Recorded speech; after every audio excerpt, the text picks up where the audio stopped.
las astillas de la historia, por el recuerdo y la memoria seguirán. Será la forma de encontrarnos en la última estación, en la canción sin fin. El silencio en la vereda que enmudece, con los que quedan intentando embellecer, honrar los días y la herida que siempre están ahí, aún después de morir. Vas a reír y a volver a despertar en una noche de abril, porque sí, cantando en el final, hasta que la vida nos devuelva la verdad. Siempre habrá una murga preguntando dónde estás.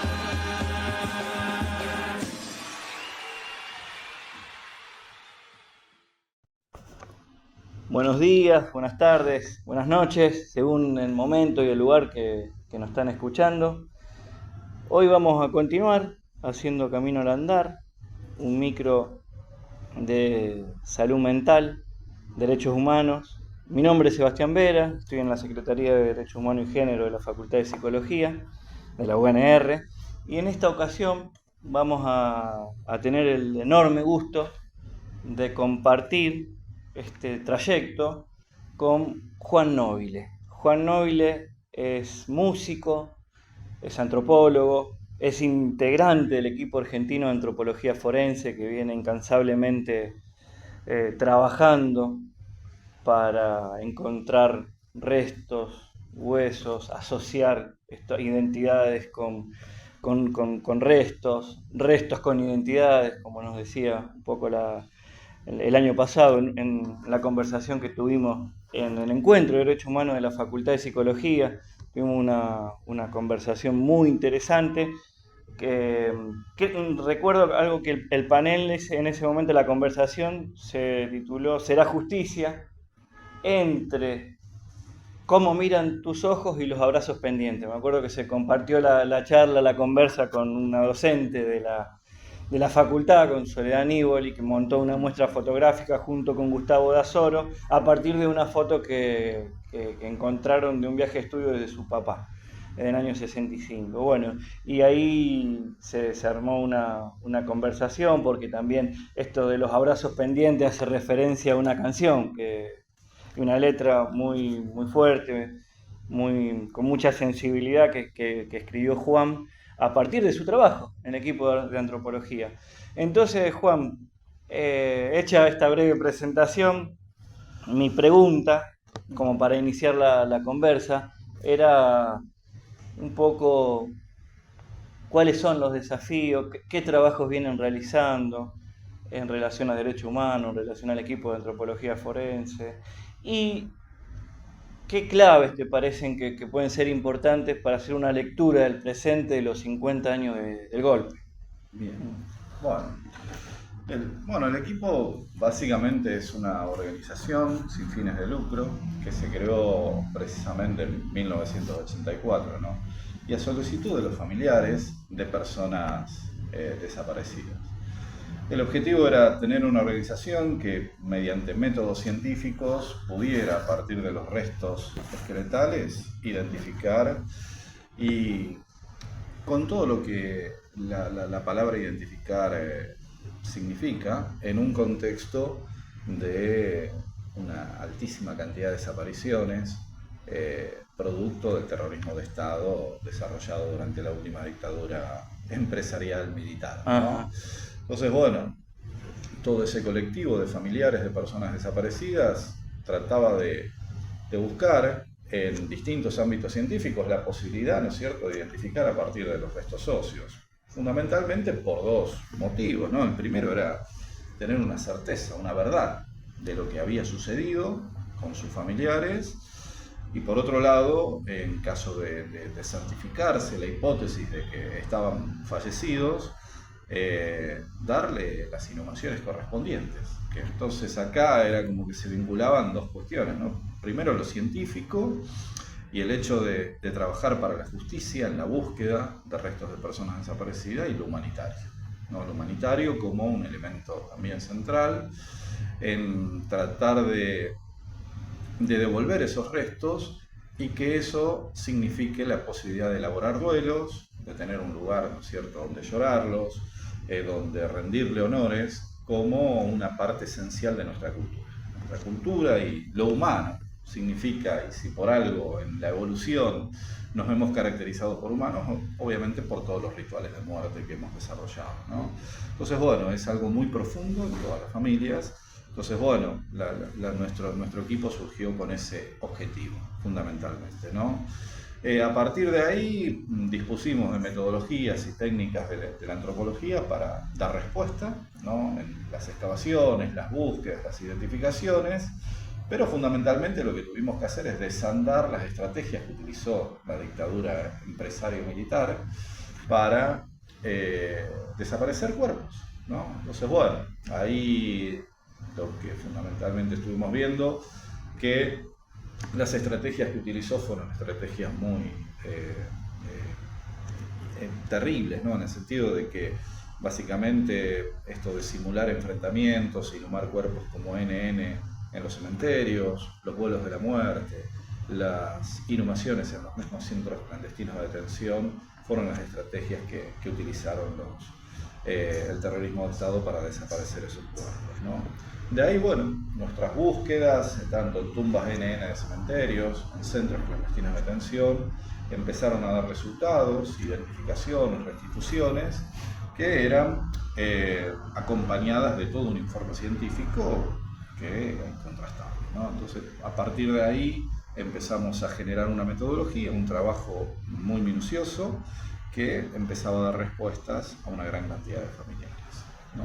Ese es nuestro trabajo actualmente. Eso se tomó como desafío, desarrollar métodos, técnicas de la antropología que partiesen de la hipótesis principal de que esto fue un plan sistemático, no fue algo alocado, sino que fue una estrategia de desaparición, de secuestros y desapariciones de personas, aplicando, ¿no es cierto?, todo tipo de método inconstitucional que violó sistemáticamente los derechos humanos básicos de cualquier persona, y que el resultante fue directamente este, ¿no? Miles de personas desaparecidas, miles de personas que pasaron por centros clandestinos de detención, que fueron violados sistemáticamente todos sus derechos, bebés apropiados, y esto es, no da lugar a relativizarlo. ¿A qué quiero decir con esto? Que esto está probado por todos los estamentos judiciales y por técnicas científicas. O sea, los secuestros, las desapariciones, los vuelos de la muerte, el hecho de hallar fosas comunes en lugares institucionales como predios del ejército, predios oficiales, ¿no?, de las Fuerzas Armadas, son datos incontrastables. O sea, son datos que básicamente no pueden relativizarse en ningún momento. O sea, el terrorismo de Estado generó miles de violaciones a los derechos humanos y desapariciones, ¿no? Con lo cual, el desafío es que esto es una verdad y está asumida como tal. Entonces, bueno, esto no significa que en todos los tiempos que hemos transcurrido democráticamente, lo que sucedió en la dictadura no sea motivo, obviamente, de discusión, ¿no? Que ese es el otro gran desafío que se tiene ahora. El hecho de poner en duda los números, en el hecho de también tratar de justificar este accionar diciendo que fue una guerra, ¿no? Son elementos que realmente, bueno, es un desafío que nos toca, pero que por todo el trabajo desarrollado desde los organismos, desde la justicia, desde el equipo argentino de antropología forense, por suerte tenemos una gran cantidad de argumentos para responder a ese tipo de discursos, ¿no? Que ante estos hechos, es decir, encontramos fosas en lugares oficiales, seguimos identificando, seguimos probando que la mayor cantidad de muertos que ponían como víctimas de enfrentamiento. Nosotros científicamente decimos, no, mirá, fueron ejecuciones. Evidentemente, ¿no es cierto?, son elementos los cuales nos posibilitan tener una discusión seria y con argumentaciones muy profundas y certeras para contrarrestar cualquier tipo, digamos, de relativización de lo que fue la última dictadura empresarial militar, que fue, dentro de nuestra historia argentina, la más violenta que hubo en nuestra historia reciente. Fue la dictadura más violenta de toda Latinoamérica, sin duda, y que, ¿no es cierto?, dejó, obviamente, heridas que hasta aún hoy, 50 años después, tratamos y seguimos, ¿no es cierto?, trabajando como para de a poco tratar de aliviarlas un poco en miles de familiares, ¿no? Entonces, bueno, creo que ese es el principal desafío.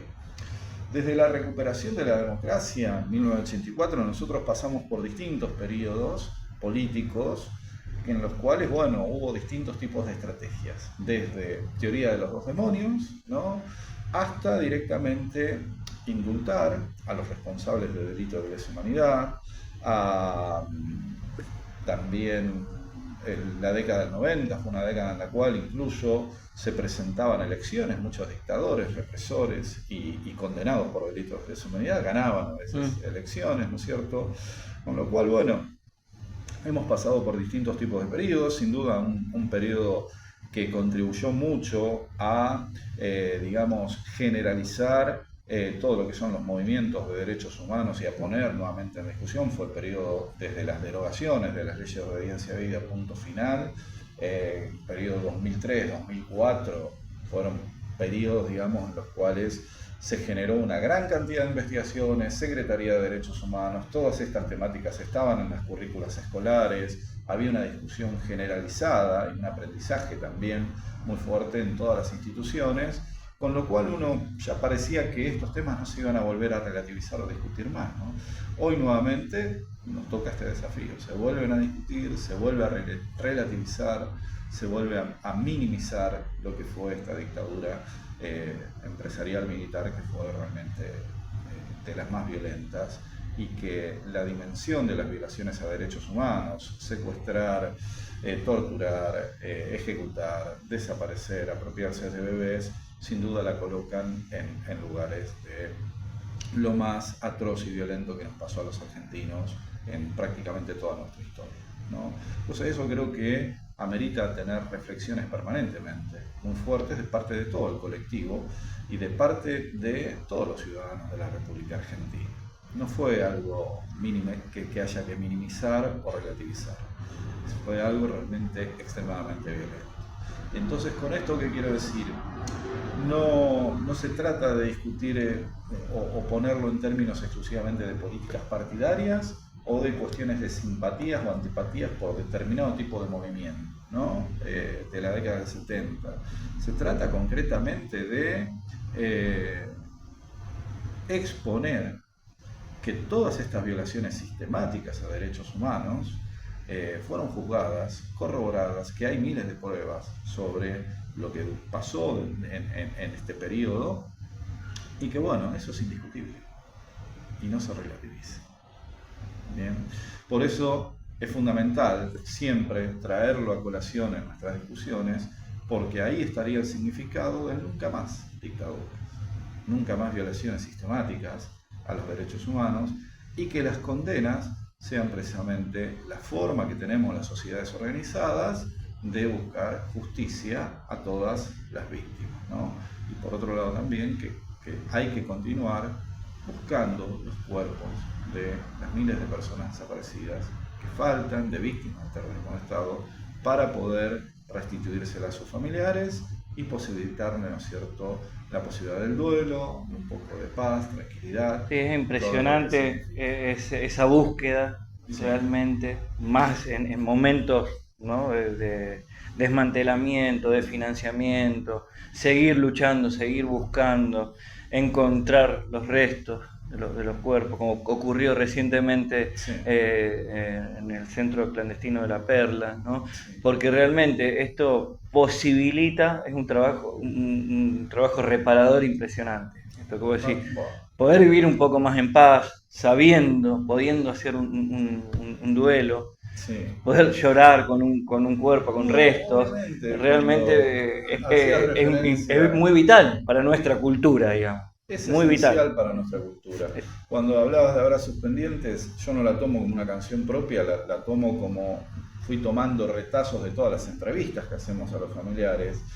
Y claro, el tema central en esto, y por ahí pasa esencialmente lo humanitario, ¿no? Es la cuestión de que esos familiares no tienen un lugar donde rendirle honor a sus muertos, no se pudieron despedir jamás, porque se fueron y nadie sabe qué pasó. Siempre está latente esta idea de que yo en una frase que pongo es: te veo en todos lados pero quiero abrazarte, ¿no? Te veo en cada mirada pero quiero abrazarte. Es como que también lo veo, te dicen siempre, yo busco entre la gente a ver si lo reconozco. Y siempre queda, digamos, y eso no se cierra hasta que no hay una certificación, ¿no es cierto?, de una verdad.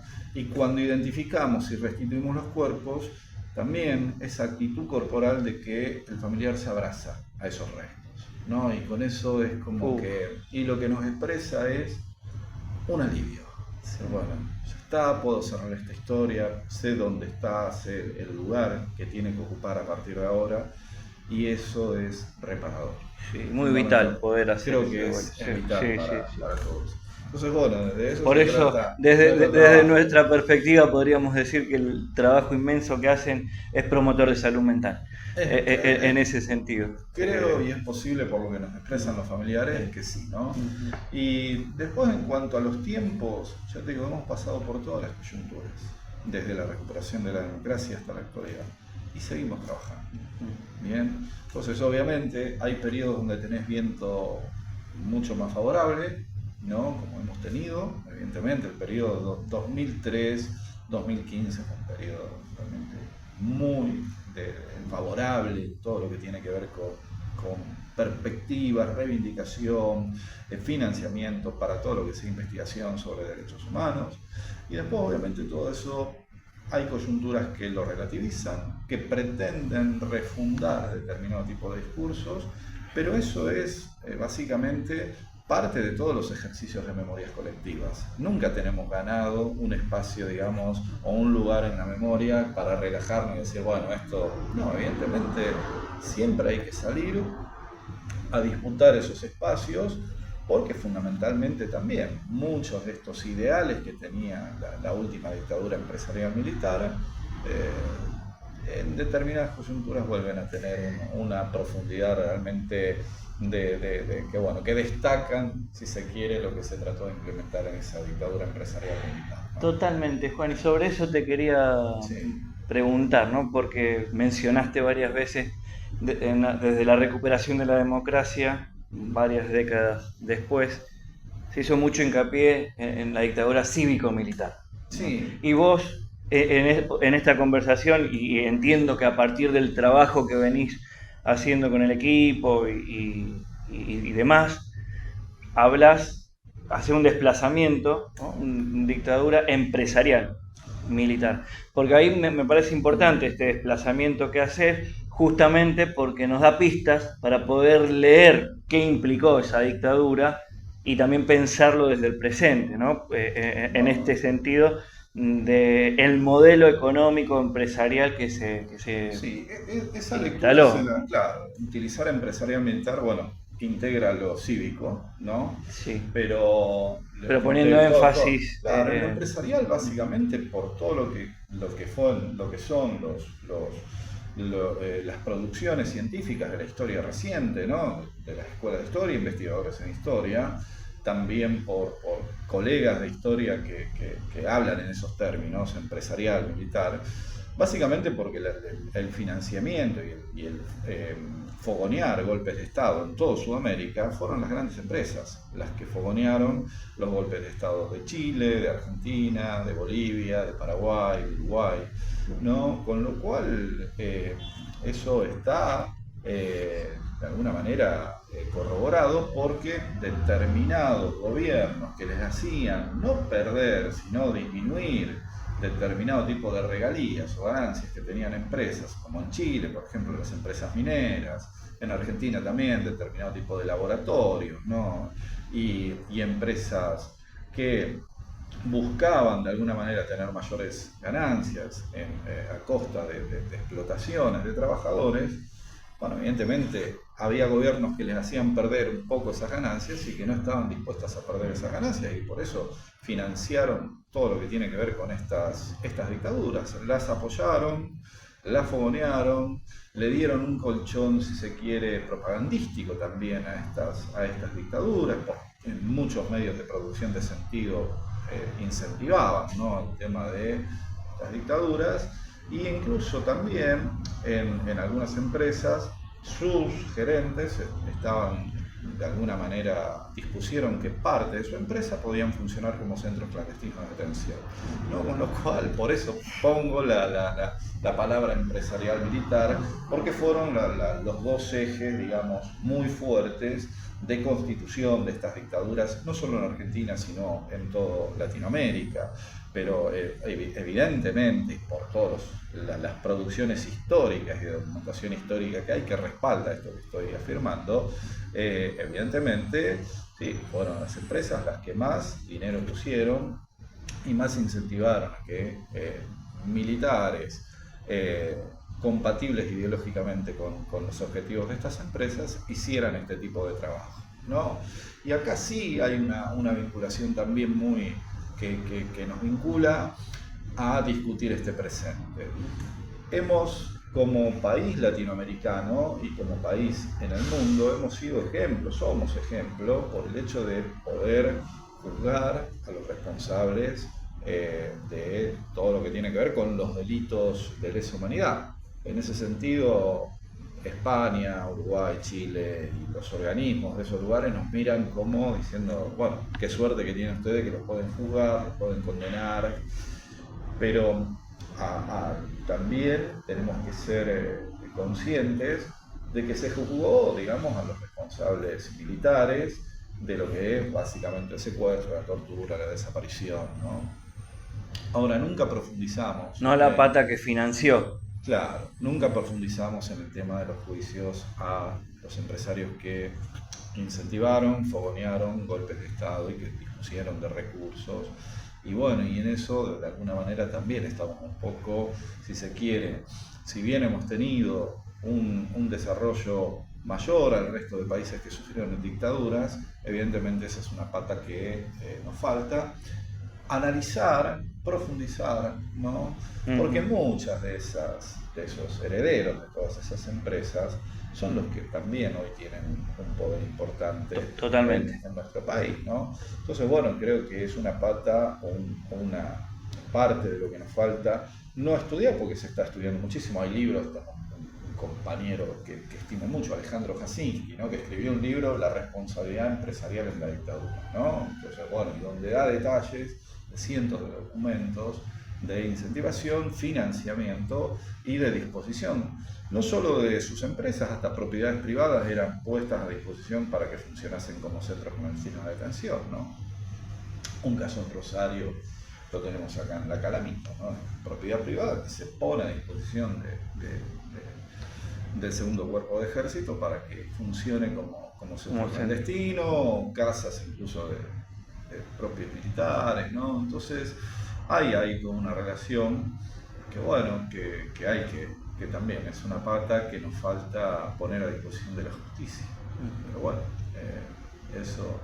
Hubo un juicio sobre Villa Constitución, ¿no?, el Villazo y los que lamentablemente, bueno, no pudo llegar a generar una condena, pero bueno, creo que eso es algo que también debe ponerse a consideración de nuestras sociedades, ¿no? Juan, te hago otra consulta como docente. Sí. ¿Qué claves didácticas, metodológicas te parecen también importantes para trabajar algunas de estas cuestiones en el aula con estudiantes que por ahí les parece muy lejano? Sí, estos 50 años de golpe. ¿Qué claves? Por suerte todos los estudiantes que tenemos no vivieron la dictadura. Pero bueno, a mí básicamente como claves, primero, hay claves que son estructurales, que los ministerios de educación adhieran, digamos, a que en todas las formaciones, desde escuela primaria, secundaria y terciarias y universidades, haya una formación en derechos humanos. A mí me parece básico. Todo profesional de la UNR, ¿no es cierto?, tiene que salir con una formación básica en todo lo que tiene que ver con derechos humanos, ¿no? Entonces, bueno, eso me parece que hay que incentivarlo y aplicarlo. Y por suerte en nuestras universidades públicas eso está, en algunos colegios también, en algunos colegios primarios también, pero bueno, a mí discutir fundamentalmente preguntas, ¿no? ¿Por qué hay momentos en la historia de la República Argentina donde determinados sectores se creen superiores como para asumir por la fuerza determinado tipo de romper un orden democrático y para constituirse como los restauradores de determinado tipo de momento histórico, ¿no? En ese sentido me parece que no es el único golpe de Estado que hemos tenido a lo largo de la historia de Argentina.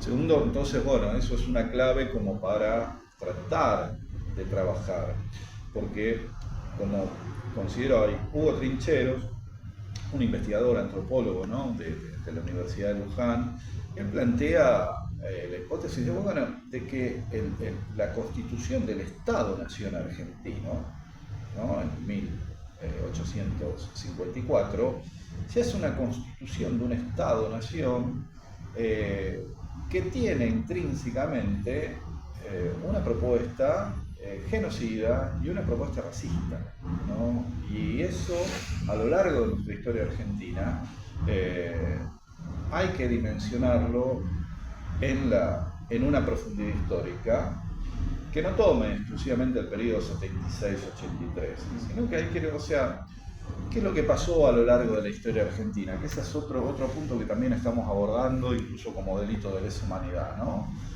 El tema de que básicamente se cometieron violaciones sistemáticas a derechos humanos, por ejemplo en las campañas del desierto, en la Patagonia, en el nordeste argentino, en los desiertos que llamaban, ya el hecho de ponerles desiertos como lugar inhabitado ya era una expresión absolutamente racista. Entonces, de que algo que en el presente, claro, en otros lugares del mundo también sí, se está planteando también en esos discursos, ¿no? Claro, y que también eso tiene una motivación de origen, ¿no?, de que esas oligarquías siempre utilizaron el Estado y las Fuerzas Armadas, en definitiva, para un objetivo estrictamente económico. O sea, la Patagonia y la campaña al desierto de Roca, ¿no?, fue básicamente para ganar tierras, y tierras que quedaban como propiedad privada después de generales, latifundistas, ¿no? Y también para tener mano de obra muy barata. La campaña de la Patagonia la hace Julio Argentino Roca, y al nordeste argentino es Rudecindo Roca. Y ellos eran empresarios del azúcar en Tucumán, ¿no?, de la caña de azúcar, y una gran cantidad de indígenas fueron a trabajar como prisioneros, esclavos, ¿no? Explotadísimos, ¿no?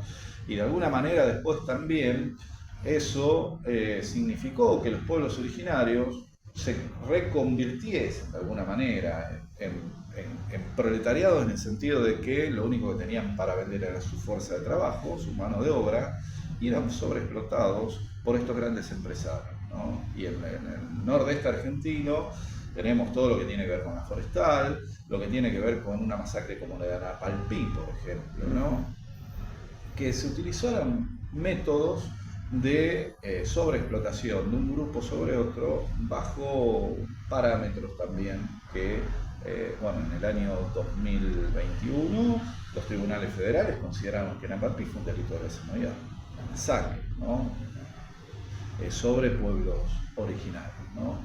Y que también tenemos en estos periodos históricos masacres realizadas también por las mismas Fuerzas Armadas, como los fusilamientos de obreros en la Patagonia, Tenemos también un bombardeo a la Plaza de Mayo en el 55, las Fuerzas Armadas bombardeando instituciones civiles, como una casa de gobierno, una ciudad. O sea, ¿qué quiero decir con esto? Que hay que darle una profundidad histórica a nuestra Constitución como nación y al papel que jugaron tradicionalmente las oligarquías vinculadas con algunos sectores de las Fuerzas Armadas. Yo no quiero decir todas las Fuerzas Armadas, porque siempre hubo Fuerzas Armadas legales, siempre hubo leales, digo, a la democracia, y siempre hubo sectores que ingresaron. Que algunos generales han sido fusilados también. Claro, que venían, digamos, de una estructura y una visión absolutamente popular y democrática, ¿no? Entonces, el hecho también, esas profundidades históricas, nos permite también entender cómo se llega a esta dictadura del 76, que no fue algo que venía de afuera y se impuso, sino que veníamos de varios golpes de Estado, ¿no? Y en una cuestión no se dimensionó nunca de alguna manera la violencia que iba a utilizar esta última dictadura empresarial militar, ¿no? Pero que de alguna manera, bueno, tenemos toda una tradición de golpes de Estado, tenemos toda una tradición también hay un libro de José Pablo Feynman, ¿no? La sangre derramada, donde él trata de explicar precisamente cómo Argentina a lo largo de su historia trató de resolver violentamente los conflictos entre unos y otros, ¿no? Donde lamentablemente los que generalmente ganaban eran los que se vinculaban al poder económico con determinado tipo de sector de poder militar, ¿no? Entonces, es parte de un proceso histórico que creo que es una clave para discutir a dónde vamos nosotros a partir de ahora, ¿no? Y repensarlo, ¿no? Sí, porque nos cuesta mucho entender estos momentos donde decimos, bueno, pero ¿cómo es posible que tengamos expresiones fascistas, expresiones autoritarias, expresiones que ponen superioridad e inferioridad de algunos sobre otros, que son racistas? ¿Cómo es posible que sostengamos discursos y nos pasen totalmente inadvertidos, discursos que toman a un adversario político, a un rival político en términos de ideologías? En definitiva, la política son espacios, ¿no es cierto?, que piensan los países de una forma u otra. Ahora, si los tomamos a los espacios políticos, que no concordamos, como enemigos que hay que exterminar, eso es fascismo. No es una palabra que pueda ser utilizada en un orden democrático. En un orden democrático discutimos democráticamente, tenemos abiertas las voces y todo lo demás, ¿no? Pero pensar a un sector de la población, a determinados pensamientos políticos como enemigos que hay que exterminar, eso sí me parece que es absolutamente peligroso, porque desde esa perspectiva es que se justificaban dictaduras. Totalmente. Bien. Acá me surge otra pregunta, bueno, Juan. Eso es un poco que todos esos discursos son discursos que tenemos que repensar, que también Juan José Saer lo mencionaba, ¿no? Hay momentos donde se riegan las violencias, o sea, se riega, se hace un caldo de cultivo de la violencia. Entonces sobre eso tenemos que reflexionar también en ámbitos escolares y en ámbitos de intercambio.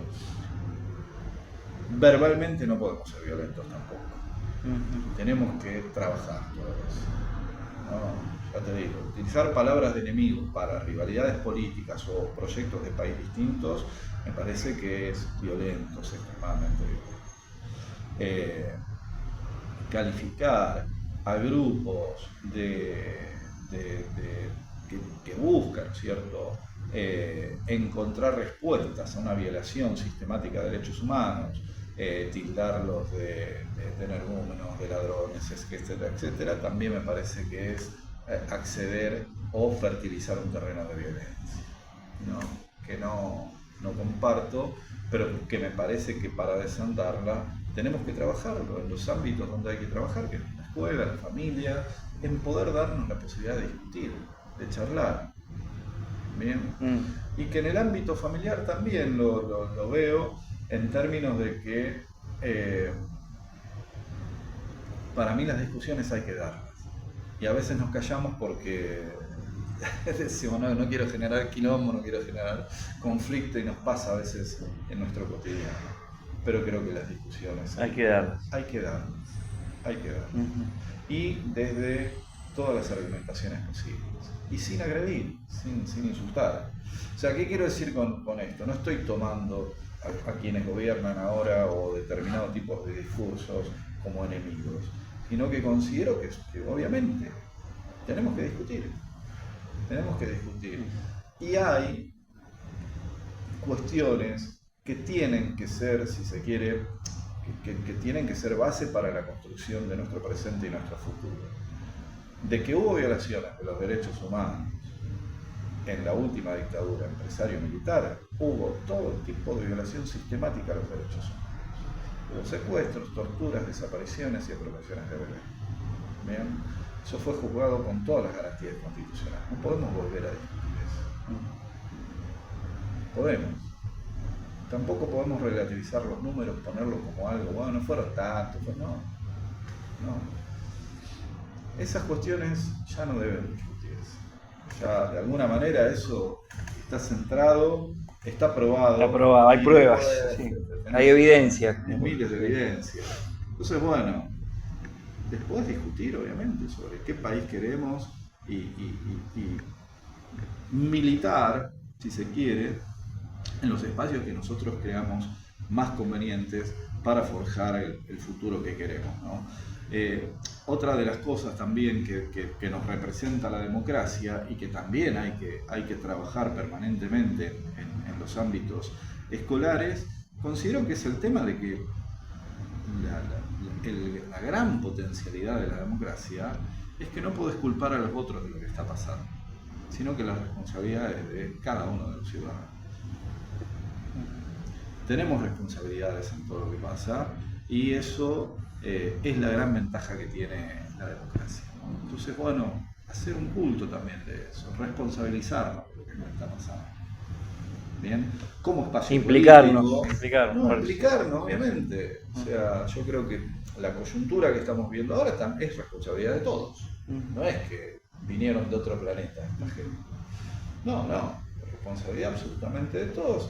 Y tenemos que encontrar los canales para discusión y para, ¿no es cierto?, poner siempre a discusión un mejor proyecto de vida colectiva. Y eso, como vos decís, requiere mucha discusión, mucho debate. Mucha discusión, mucho debate, muchos espacios de encuentro. Bien, y bueno, y charlarlo, discutirlo, y sobre todo también, me parece que la formación de un niño, para mí los estandartes de la formación de un niño tienen que pasar por lo histórico, por lo filosófico, por los derechos humanos y el orden democrático como algo a defender permanentemente. Buenísimo. Última pregunta, Juan. ¿Con qué soñás? Sueño siempre con un país que nos integra a todos. Sueño con un país donde cada uno, y en eso los derechos humanos, yo hoy por hoy pienso que los derechos humanos hoy deben tienen que tener su fundamento en que no puede haber un solo habitante de mi país que no satisfaga las necesidades básicas de alimentación, de abrigo, de vivienda y de posibilidades de desarrollarse en lo que quiera. Yo quiero un país así, bien, donde cada uno de mis compatriotas satisfaga sus necesidades en todo sentido. Eso es lo que quiero. Buenísimo. Para mí eso es fundamental. Y hoy por hoy la labor en derechos humanos, si tenemos que tomar una bandera que pudimos heredar de todos los movimientos de la década del 70, es el bienestar colectivo. Bien. Y ese bienestar colectivo implica eso. Podés pensar, ser y desarrollarte en el ámbito que quieras. Pero lo básico y la posibilidad de desarrollarte la tenemos que tener para cada uno y cada una de los habitantes de nuestro país. Ese es el país que sueño. Después discutiremos modelos, pero Es increíble que en nuestro país tengamos un 50% de gente en la línea de la pobreza. ¿Bien? Y eso ya es una violación sistemática y reiterada a un derecho humano básico. No puede ser que nos tengan que someter a la contaminación, puede ser que no tengamos derecho a un aire limpio, libre, no puede ser que no tengamos salarios que satisfagan nuestra vida. Quienes habitamos la parte del cordón industrial, tremendo, ¿no? lo padecemos. Claro, exactamente. O sea, en estos 42 años que cumplimos de ahora, vamos a cumplir en diciembre, ¿no? El orden democrático creo que es la gran deuda. La democracia tiene que garantizar, como alguna vez dijo Alfonsín, ¿no? Y lo voy a citar, ¿no? La democracia se come, se cura y se educa, y tiene que ser así, ¿no?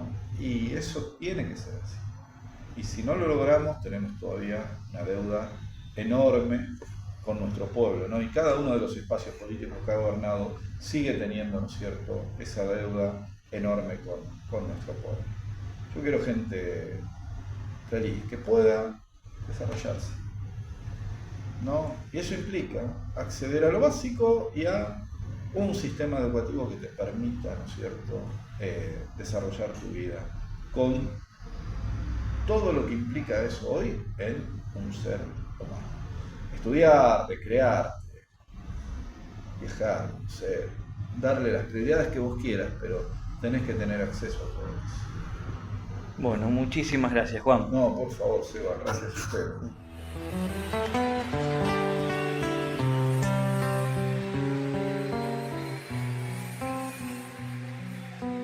Y vivir en las astillas de la historia, por el recuerdo y la memoria seguirán. Será la forma de encontrarnos en la última estación, en la canción sin fin.